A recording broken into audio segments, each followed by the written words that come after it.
दोस्तों आज हम रियल स्टोरी पर बेस्ड नार्विक मूवी को एक्सप्लेन करेंगे। ये फिल्म 2022 में नेटफ्लिक्स पर रिलीज हुई थी, जिसे IMDb पर 6.6 और रॉटन टमेटोज पर 100 की रेटिंग मिली है। तो चलिए कहानी की शुरुआत करते हैं। तो मूवी की शुरुआत में हमें बताया जाता है कि जब दूसरा विश्व युद्ध शुरू हुआ तो नॉर्वे ने जंग लड़ने से साफ मना कर दिया, लेकिन जर्मनी हथियार बनाने के लिए स्वीडन से लोहा खरीद रहा था, जिसे ट्रेन के रास्ते नॉर्वे लाया जाता था और वहां से शिप के जरिए जर्मनी भेजा जाता था। लेकिन ब्रिटेन इस ट्रांसपोर्टेशन को रोकना चाहता था, क्योंकि ब्रिटेन भी स्वीडन से लोहा खरीदने लगा था। इसीलिए उन्होंने नॉर्वेजियन वाटर में माइंस बिछा दी। वहीं कुछ नॉर्वेजियन सिपाही छुट्टियों पर अपने घर वापस लौटते हैं, लेकिन तभी उन्हें बताया जाता है कि उन सभी की छुट्टी कैंसिल कर दी गई है। ये सुनकर गुन्नार नाम का एक सोल्जर कैप्टन के पास आता है और कहता है कि आज मेरे बेटे का जन्मदिन है, इसीलिए मैं अपने घर जाना चाहता हूँ। फिर मेजर उसे कुछ घंटों की मोहलत दे देता है,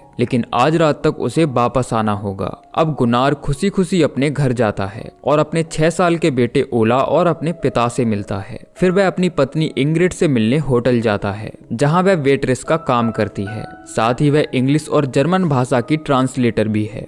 इस होटल में कुछ ब्रिटिश और जर्मन्स लोगों की मीटिंग चल रही थी, जो नॉर्वेजियंस से लोहा खरीदना चाहते थे। फिर गुनार अपनी पत्नी से मिलता है और उसे जल्दी घर वापस आने के लिए कहता है, जिसके बाद गुनार अपने परिवार और पत्नी के साथ समय बिताकर वापस अपनी ड्यूटी पर लौट जाता है। तभी उसे पता चलता है कि जर्मन्स यहाँ आ चुके हैं और उन्होंने नॉर्वेजियन जहाजों पर हमला करके उन्हें डुबो दिया है। फिर एक जर्मन ऑफिसर सामने आता है और कहता है कि पूरे नॉर्वे पर हमारा कब्जा हो चुका है, अच्छा यही होगा कि तुम लोग सरेंडर कर दो। अब मेजर इतनी बड़ी सेना का सामना नहीं कर सकता था, इसीलिए वह सरेंडर कर देता है और नॉर्वेजियन सिपाही पीछे हट जाते हैं। लेकिन नया कमांडर उनसे लड़ना चाहता था, इसीलिए वह दूसरे रास्ते से सभी सोल्जर्स को टाउन से बाहर ले जाता है। वहीं जर्मन्स पूरे रॉयल होटल पर कब्जा कर लेते हैं और अब से यही उनका हेडक्वार्टर था। लेकिन इस होटल के अंदर 2 ब्रिटिश जासूस भी छिपे हुए थे, जिन्हें इंग्रिड शहर से दूर एक पहाड़ी पर बने घर के अंदर छिपा देती है। उधर जर्मन्स के आने से नार्विक के सभी लोग दहशत में थे, इसीलिए वे शहर छोड़कर जाने लगते हैं। इंग्रिड भी अपने बेटे और ससुर के साथ यहाँ से जाने लगती है, लेकिन जर्मन सोल्जर्स किसी को भी शहर छोड़ने की इजाजत नहीं देते और उन्हें पोर्ट से वापस भेज दिया जाता है। वहीं कैप्टन अपने सभी सिपाहियों को लेकर ब्रिज के नजदीक पहुंचता है। फिर कैप्टन कहता है कि सबसे पहले हम इस पुल को उड़ाएंगे, ताकि लोहा जर्मनी तक ना पहुंच सके। दरअसल ये वही पुल है जहां से ट्रेन लोहा लेकर गुजरती है, लेकिन मैप में डायनामाइट के बारे में कोई जानकारी नहीं थी।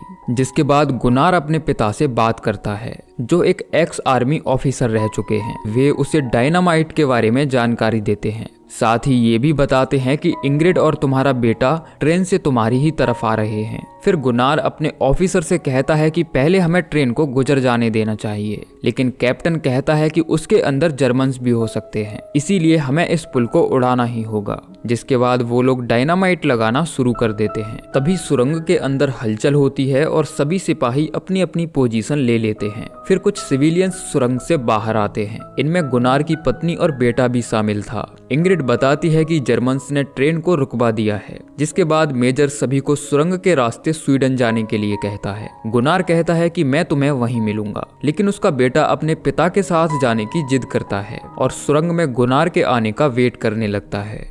उधर गुनार डायनामाइट लगाने के लिए पुल पर चढ़ जाता है, लेकिन तभी यहाँ जर्मन सैनिक आकर फायरिंग शुरू कर देते हैं। इसी बीच दोनों तरफ से गोलियां चलने लगती हैं। हालांकि गुनार उस ब्रिज को उड़ा देता है, लेकिन तब तक उसके सभी साथी यहाँ से जा चुके थे। जिसके बाद जर्मन्स गुनार समेत 3 सिपाहियों को पकड़कर बंदी बना लेते हैं। उधर इंग्रिड और उसका बेटा भी पकड़े जाते हैं और उन्हें फिर से शहर वापस लाया जाता है। जिसके बाद इंग्रिड ट्रांसलेशन में बूसो की मदद करती है और उसे बताती है कि मेरे हस्बैंड को जर्मन सिपाहियों ने पकड़ लिया है, मुझे डर है कि वो लोग उन्हें मार देंगे। बूसो कहता है कि मैं जर्नल से इसके बारे में बात करूंगा। जिसके बाद इंग्रिड अपने घर आ जाती है। तभी उसकी दोस्त आकर बताती है कि वो दोनों ब्रिटिश जासूस तुमसे मिलना चाहते हैं। फिर वह उनसे मिलने पहाड़ी पर जाती है।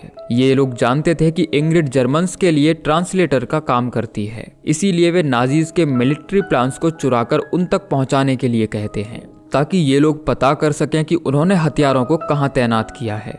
हालांकि इंग्रिड इस काम के लिए साफ मना कर देती है, लेकिन ये लोग उसे फोर्सफुली ऐसा करने के लिए मना लेते हैं। इसी दौरान ब्रिटिश नेवी हार्बर पहुंचकर जर्मन जहाजों पर हमला कर देती है, जिससे डरकर इंग्रिड और उसका परिवार बंकर में छिप जाता है। लेकिन अभी तक कोई भी इंग्लिश सोल्जर जमीन पर लड़ने नहीं आया था। अब जब हमला रुक जाता है तो सभी लोग बाहर आते हैं। फिर इंग्रिड होटल जाकर घायल जर्मन सिपाहियों की मदद करती है, जिसके बाद वह चुपके से वॉरसो के रूम में जाती है और उस मैप की कॉपी बनाकर उन अंग्रेजों को दे देती है, जिसे मोर्स कोड के जरिए तुरंत ब्रिटिश वॉरशिप पर भेज दिया जाता है। अब जब वह अपने घर लौटती है तभी ब्रिटिश फौज टाउन पर बॉम्बार्डिंग शुरू कर देती है, जिसमें इंग्रिड के ससुर की मौत हो जाती है और उसका बेटा जख्मी हो जाता है। अब कहानी में 4 हफ्ते बाद का समय दिखाया जाता है, जहां जर्मन्स ने नार्विक टाउन के चारों तरफ एक आयरन रिंग बना ली है। वहां हम गुनार और उसके साथियों को देखते हैं, जिनसे जानवरों की तरह काम करवाया जाता है।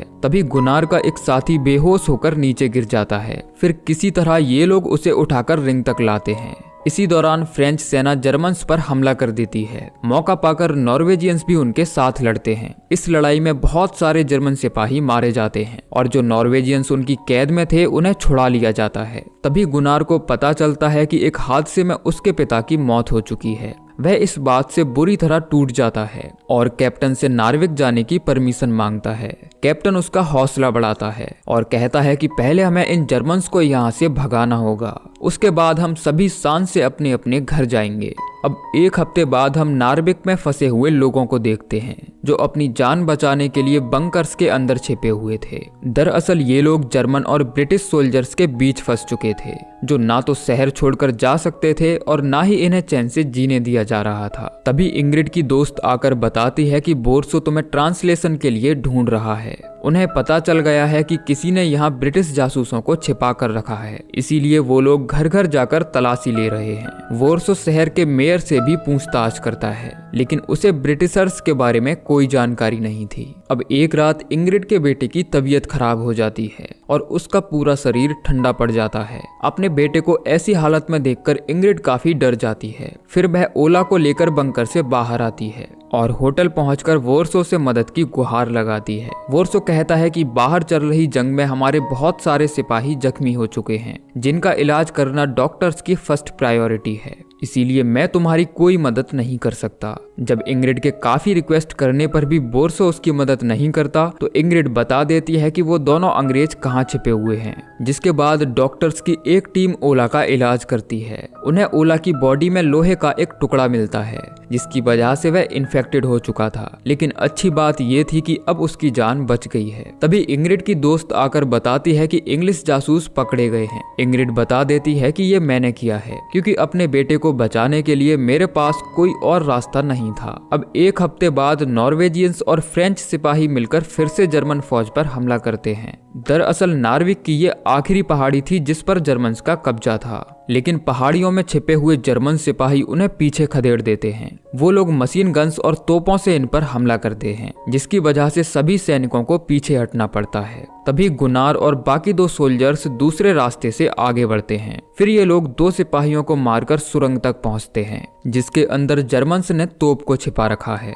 लेकिन तोप तक पहुंचने के लिए उन्हें काफी जर्मन्स को मारना पड़ता है, जिसके बाद गुनार उस तोप को भी उड़ा देता है, जो जर्मन्स की सबसे बड़ी ताकत बनी हुई थी। जिसके बाद वह अपने साथियों को ऊपर आने का इशारा करता है, जिसका मतलब था कि नार्विक की सभी पहाड़ियों पर उनका कब्जा हो चुका है और जर्मन सिपाही मारे जा चुके हैं, यानी कि नार्विक फिर से आजाद हो गया है। अब हम देखते हैं कि सभी जर्मन ऑफिसर्स अपना बोरिया बिस्तर बांधकर नार्विक से जा रहे हैं। तभी वॉरसो बताता है कि इस हार के बाद हिटलर चुप नहीं बैठेगा, जल्दी ही नार्विक पर हवाई हमले होंगे, जिसमें बहुत सारे लोग मारे जाने वाले हैं। इसीलिए वह इंग्रिड को अपने साथ बर्लिन चलने के लिए कहता है, क्योंकि अब वॉरसो उसे पसंद करने लगा था। तभी वह उसे एक लिस्ट दिखाता है जिसमें इंग्रिड के हस्बैंड का नाम कटा हुआ था, जिसका मतलब था कि जंग में गुनार मारा जा चुका है। लेकिन इंग्रिड वॉरसो के साथ जाने से मना कर देती है। फिर पॉली इंग्रिड को कुछ पैसे देकर शहर से जाने के के लिए कहती है, क्योंकि लोगों को पता चल गया था कि उसने इंग्लिश जासूसों को पकड़वाने में जर्मन्स की मदद की है, इसीलिए लोग उसके बारे में तरह तरह की बातें कर रहे हैं। वहीं हम नॉर्वेजियन सैनिकों को पहाड़ी पर जश्न मनाते देखते हैं, जो अपने शहर को आजाद देखकर बहुत खुश थे।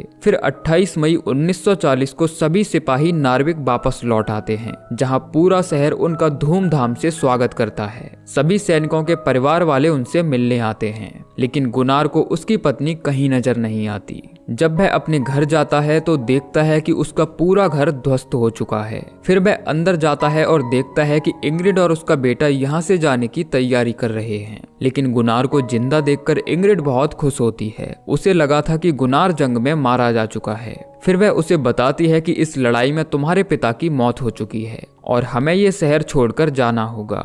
इंग्रिड बताती है कि ओला बीमार हो गया था और उसे बचाने के लिए मैंने उन अंग्रेजों की खबर दी थी, इसीलिए यहाँ के लोग मुझसे नफरत करने लगे हैं। ये सुनकर गुनार को काफी बुरा लगता है और वह इंग्रिड से कहता है कि तुमने हमसे गद्दारी की है।